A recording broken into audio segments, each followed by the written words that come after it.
আসসালামু আলাইকুম। এই যত কথা আমি বলেছি এই কথার মধ্যে কিছু ছোট ছোট ধাঁধাও আছে এবং ছিল। এই যে কথাগুলো বলি, কেউর ভালো লাগে কেউর খারাপ লাগে, এইটাই কালাম বাস্তব নিয়ম।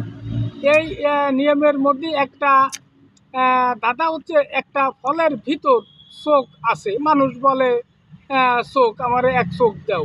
এইটা কোন ফলের ভিতর আছে? প্রশ্ন হচ্ছে এইটা কোন ফলের মধ্যে এই চোখ আছে।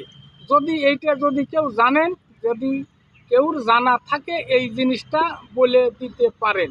কারণ এক একটা ফল তো এক এক রকমের আছে, সেই ফলের মধ্যে চোখ আছে।